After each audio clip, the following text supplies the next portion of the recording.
This is a real story about how I joined Reddit. I found a subreddit and decided to share my story there. I stay at my friend's house to take care of their dogs because they like it better than having someone just visit them. I grew up in a small town far away from big cities, and I really like the country. For me, this feels like a vacation at home because I live in the city and hardly ever have free time. Anyway, their house is really far from anywhere. I mean, it takes 2 hours to go to work and come back home. It takes about 45 minutes to get to the nearest town or highway. There is only one neighbor who lives across the street within a 5-mile radius. I'm familiar with this because of where I come from. It should give you room to be yourself, but also make you feel better knowing someone is close by. However, this person has made me feel uncomfortable and unsafe the entire time. I went to Terry and Johnny's house and they told me what I needed to do, like feeding the dogs and watering the plants. Then, while they are putting their things into the car, Terry tells them to remember to tell her about Steve. John says, "Oh yes, don't think about the person who lives in the house opposite us. He's not dangerous. The man drinks a lot, but it's not a big problem and it doesn't hurt anyone.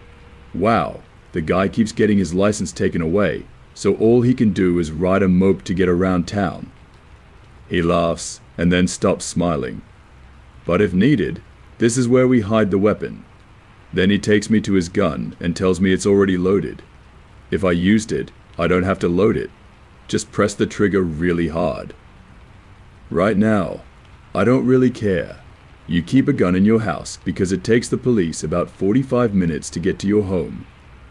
I'm still not worried at all. I am familiar with drunk, strange people, and I know how to deal with them. I really enjoy living in a remote place. I have 2 guard dogs that will attack when I say one word. I feel very safe right now. Terry and Johnny left at 3 p.m. to walk their dogs and play frisbee.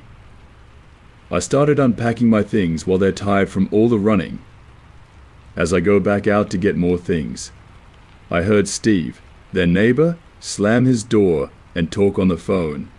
I can barely hear what he is saying, and then he shouts, "Where can you go?" The dogs might hear and start to growl softly. I tell them that I'm feeling sad, guys. It's okay, just Steve might want some time alone. Let's go in. I took my things. I hear him shout loudly again. I love my children. You and I both heard him throw something onto the dirt road behind me. It ended up being a mobile phone. As I'm getting my other stuff, the dogs go crazy and start barking and growling angrily a few feet behind me. I put my things down and looked back to see a neighbor at the end of the driveway, about 50 to 75 feet away. They are looking at me. I shouted at the dogs to be quiet and come back inside. Yes, they do. I say hi to Steve with a friendly wave. In my mind, I think this is strange, but he has probably been drinking too. They said the man is not dangerous. Yeah, I've looked after dogs before and never had any problems with neighbors. But this one time, a neighbor just took one step and talked in a weird voice. "Are you okay?" Steve is wearing dirty pants, work shoes, a dirty red sweater, and a red hat with the Confederate flag on it. He also has long, dirty brown hair and a beard. It's about 5 inches long. Sure, I'm doing well. My name is Pitt. I'm taking care of Terry and Johnny's dog this week, and I'm looking forward to hanging out with the guys and calling it a night. I glanced at the dogs to see how they would respond. They seem like they are going to attack, and I have never seen them behave like this before. What about you? We didn't talk for about 30 seconds before he spoke. I want to know if you are okay. Hey, hello, it's good to meet you. Thank you for being a good neighbor and checking on me. But I already said that I'm okay. Are you okay? No response again. Now it has been quiet for about a minute. I think he must be really drunk to come in with my stuff. So I look back and pick up my things. And as I'm doing that, I hear him taking another step on the gravel driveway. The dogs are barking again. I look back and Steve says that he knows the dogs won't hurt him. Those dogs are really good. That's for sure. I start feeling really good. I close my trunk and look back to see if he would say anything more. I was going to tell him I was going inside, but he interrupted me. Yes, stop, I'm surprised, and I say, yes, I'm going in now. Thanks for looking into Steve again. I'm doing okay. I got the dogs this week. I received the dogs this week. Good night, spin, and leave. The dogs easily follow me. Steve is still standing where I left him, looking at the house for 10 minutes. This house doesn't have a front door. There is a door on the side and another one at the back. The back door is the main door of the house because the front has big green trees for privacy. You can't see his house from the front window. You can't see the doors from the street. You need to go onto the property to see them. It's about 6 o'clock now. The sun goes down where I am, but it doesn't get dark until around 9:15 during the summer. So the dogs and I are sitting on the couch. I was wearing my gaming headphones and playing Red Dead Redemption when suddenly the dogs started barking and growling and ran towards the back door. I was thinking that they wouldn't do that unless someone in a car pulls up and they don't know who it is. I'm not inviting anyone to come to my place.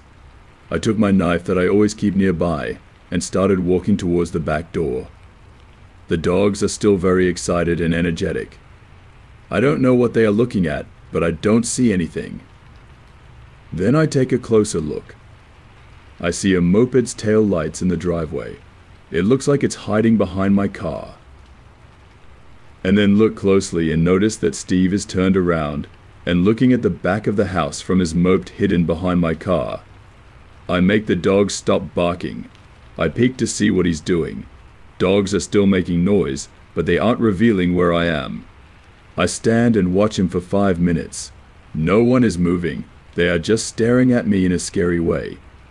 I don't think he can see me, but I'm not sure. Then he turns off his moped and crouches down next to my car. Now I can see him looking into my car windows. I don't think he really attempted to get involved in it, but he takes a few walks around it. He's not bending down anymore. He feels like no one is paying attention to him and doesn't care that he's looking into my car. He takes one step, stops, and looks at my car and then at the house. Then do it again. Take one step at a time. It's really scary. Right now I message Terry and tell her that Steve is acting strange. I tell her that I am starting to feel really uneasy. I received a text saying that the police are aware of the situation and they can help if you feel unsafe. They are welcome to speak with him. Don't forget to ask me about when he was next to the tree at 6 a.m. When I was going to work, we will come back later. We believe he had a mental breakdown. Really comfortable, I curled up and laid down. Once again, this man must be very drunk. But if he comes near the door, I will call the police for sure. It was a bad idea when I look back now, because the police took a long time to arrive. I am still looking at him as he comes back to look into my car again. Then he gets on his small motorcycle and rides away. As he walks by the window that looks out onto the driveway, he goes faster, so I wouldn't notice him if I was watching TV. Now it's 8 p.m. and the dog is going wild again. I look and see his moped parked where I can easily see it. He's on the path, close to the house, looking and talking to himself. I turned off all the lights so he couldn't see inside and see what I was doing. Watch him walk towards the door, now 29 feet far. I took the gun. I have calmed the dogs and now they are ready to protect. There is a dog on my left and another on my right. It is now 3 p.m. I will call the police. I told them what happened and the owners think he had a mental breakdown. I'm beginning to feel scared about my safety as I'm halfway through explaining it. The person asks, "Ma-am, can you tell me your address again?" I reply, "I'm sorry, Ma-am, but you are not in our county. We need to move you to the next one. Are you being truthful?" The owner said that the police officers in the southern part of the county are familiar with him and know how to deal with him. Aren't you all? Yes, we are. That's us, but you're in a different place. That's not the area we have authority over. The person who is bothering me lives in your area. That's the reason I'm phoning you. The person on the phone sends me to a different place. When she picks up the phone and says 911, what's your emergency? I don't say anything. I am watching from the kitchen window. Steve has grown another 4 to 5 feet since the last time I checked. 911, how can I help you? I need to know what's going on. I told them I was moved because they said I'm not under their control. She tells me to stay calm and turn on all the lights. I told him that the man is waiting for me to do something like that. The doors are closed, and I have a gun. If he comes in, I will use a gun to shoot him. Then she says to me that it's best to keep the lights on. I switch on the lights. He sees the street corner, so he rides his moped back home. I tell her what happened. She asked if I still wanted a police officer to come over. Sure, I need a police officer to come out. It seems like the police officers in the southern part of the county are familiar with him. But she moved me to you. He has come onto the property 3 times now and is getting closer to the door each time. I feel scared. Someone other than me needs to have a conversation with this man. Please relax. I am. We will still ask someone to go. However, it depends on where you are located. It will take some time to feel like going outside. Okay, I need someone to come here. Can you please rewrite that in a simpler way? I asked her if she would be here when he arrives. She says that one is about to leave. However, she has to be ready in case someone else calls. She said that if he returns and I still feel worried, I should call them right away without waiting. Now it's almost 9 p.m. The sun is about to go down, and the dogs start barking loudly. Now I'm getting really angry. I am carrying a gun while walking inside the house. I want Steve to see the gun when he sees me. I look out the window and I see his scooter. I can't see him. Where is he? He is in the kitchen, by the window. I am unable to see the door at the back. I go up to the 2nd floor. An old dog is not able to climb stairs, so another dog is following it. I look through the bathroom window. Steve is on the porch, lighting matches and throwing them onto the wood. He is not innocent anymore. He is talking to himself and moving his head as if he is getting ready for a fight or talking to another one of his personalities. I started recording him from the upstairs window, just in case something happens to me. I want to hide my phone, and when they discover it, they are sure that this man is the one. The sun has set and it's getting dark. He walks to the door and begins to knock. He starts banging on the door. I'm really good at staying calm in tough situations, but my heart was beating really fast, so my Fitbit had to update my heart rate every 2 seconds.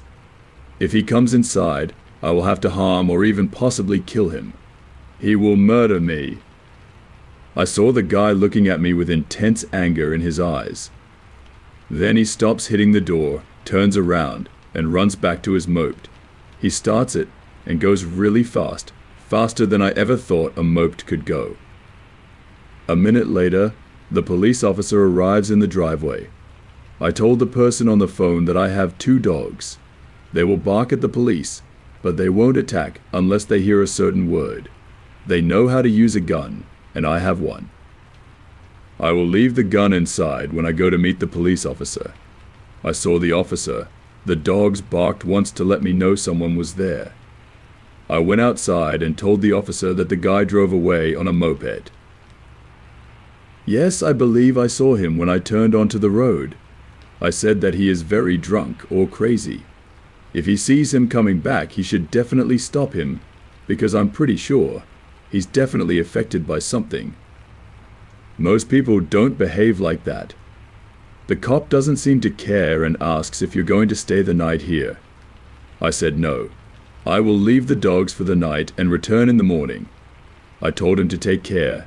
I packed my things and he agreed. I go in and give the dogs some love and treats, and then I put them to bed for the night. I leave and come back the following day with my dad.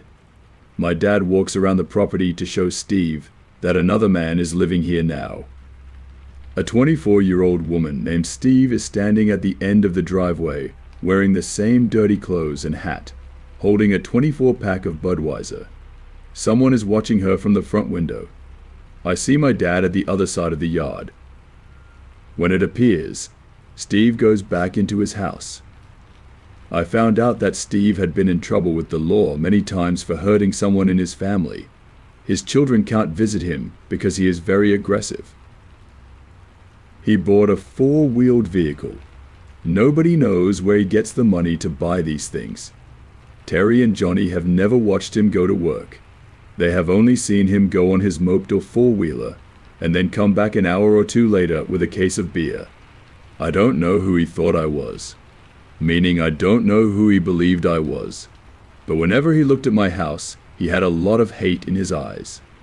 I don't know what would have happened if I didn't call the police as soon as I did. In 2009, I worked as a firefighter in the wilderness.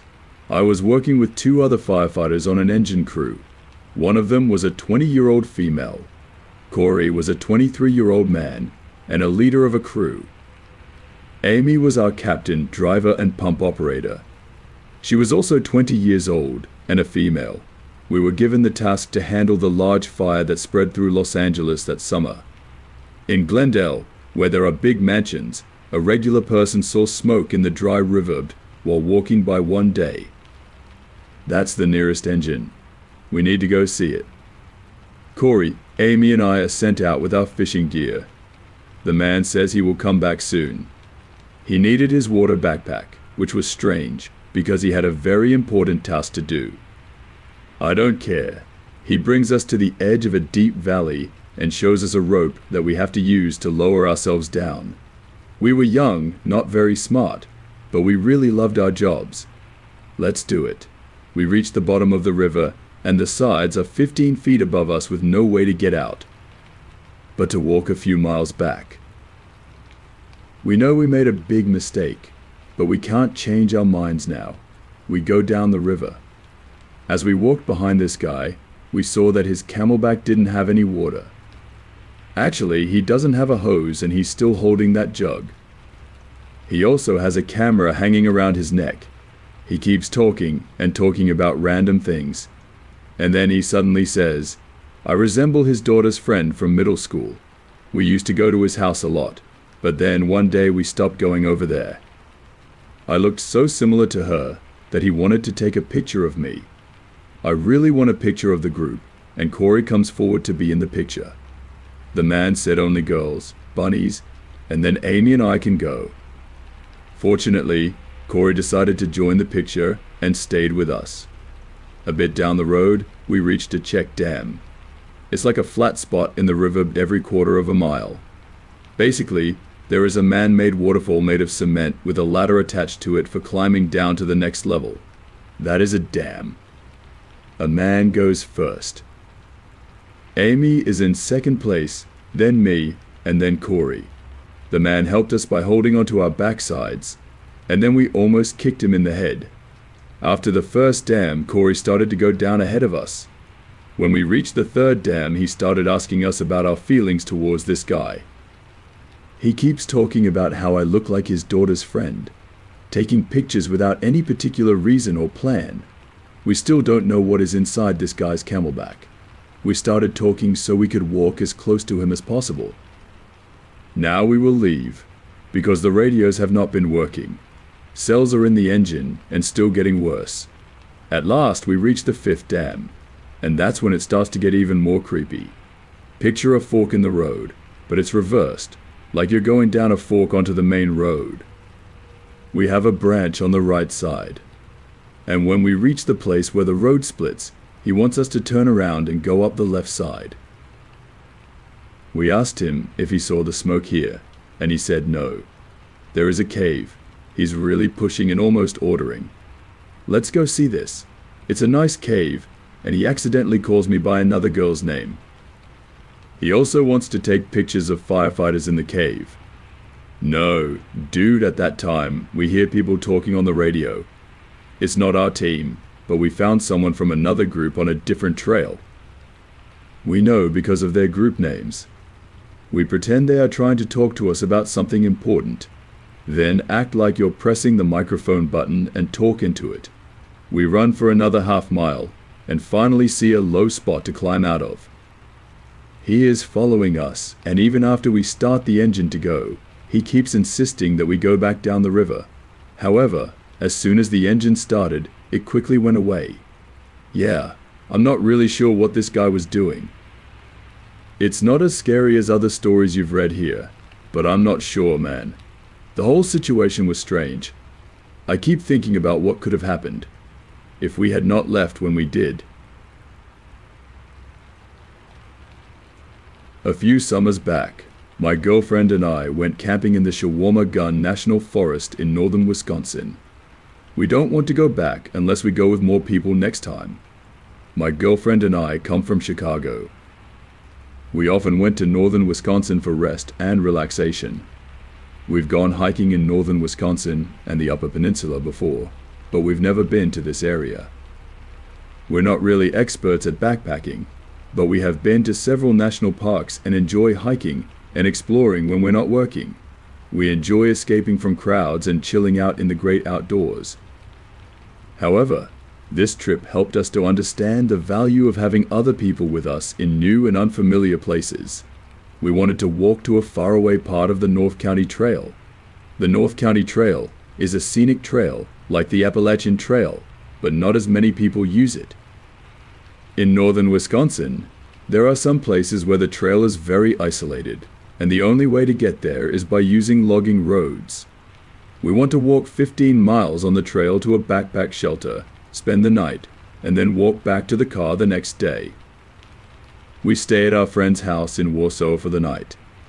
The next day, we started our journey to the beginning of the trail early. As soon as we reached the edge of the national forest, we were amazed by the pretty, dense green trees.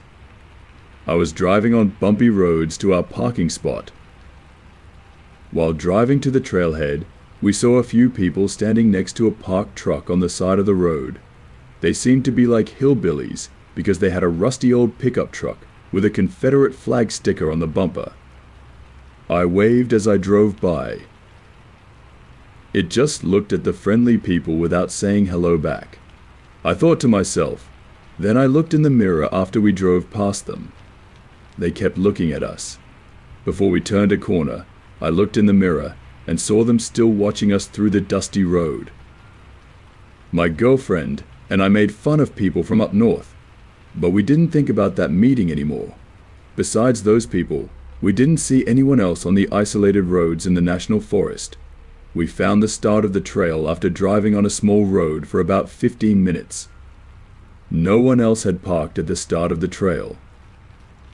A great opportunity to be alone, breathe fresh air, and relax. After parking and checking that the car was locked, we lifted our bags and started walking on the path. The weather was nice and cool, so there weren't many mosquitoes or biting flies bothering us. We took photos as we admired the green forest and the landscape of the glacial marine. After walking for a long time, we found our campsite. It was made of a wooden backpack shelter and a circle for making a fire. Even though the shelter had a lot of room, we chose to put up our tent in a smaller open area. That was around 100 feet away from the shelter. We made a fire at the shelter. I heated water for our dried trill food. While we were eating, we saw the sky get darker slowly. My girlfriend and I shared some wine. We were amazed at the number of stars visible outside of the city. When the fire was almost out, we went back to our tent. We went inside our tent and looked at the pictures we took earlier in the day. After carrying a heavy backpack for 15 miles and having some wine, I was really ready to rest when we arrived at the state and national parks. I usually wore earplugs there. However, that night, there weren't any RVs or other campers making noise. I close my eyes and listen to the sounds of the forest until I fall asleep. A girlfriend was very worried that night. She usually felt a little nervous when we slept somewhere other than home. I don't know when we fell asleep. We woke up to a very scary noise. It was very dark outside, and the noise was louder than the insects in the forest.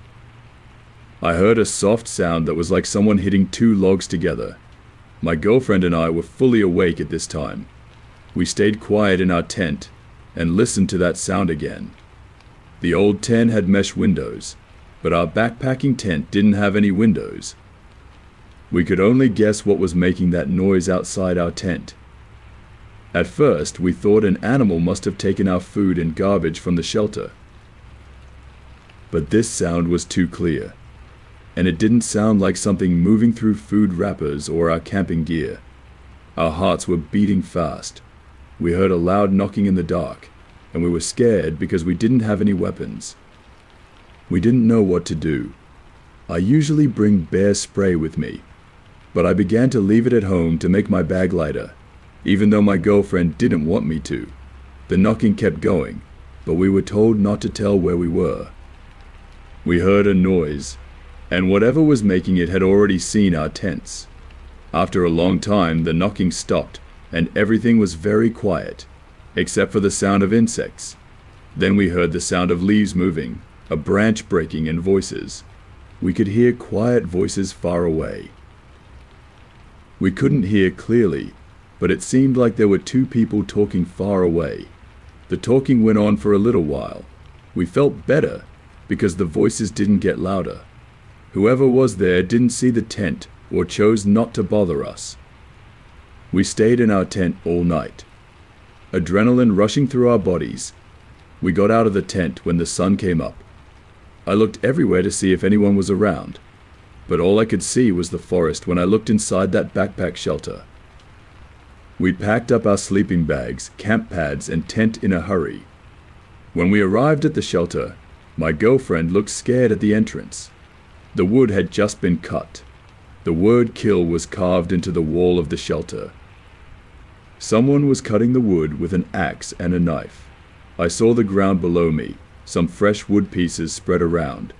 We took our food and garbage bag and left quickly. We were almost running with our stuff as we went back to the car. I kept looking back to see if someone was following us as we walked in the woods. We saw the eskers moving in the opposite direction from the way they were moving yesterday. We were happy and getting closer to our vehicle as we walked along the trail. We got back to the beginning of the trail very quickly, but something didn't seem right. The wiper on my car was sticking up and had something stuck on it. As we got closer to the car, I saw blood on the windshield and a dead squirrel stuck to the wiper blade with its hair and blood. I didn't clean it. We put our stuff in the car, and I drove away without taking the animal off the windshield wiper. As I drove fast on the rocky road in the forest, I kept looking back in the mirror. But I couldn't see anything because of the cloud and dust from the road behind our car. When we reached the gas station near the town, I used newspaper to clean the animal carcass and tried to remove the dried blood. I got gas, and we didn't stop until we reached Milwaukee. This was the final time I went to the woods in northern Wisconsin.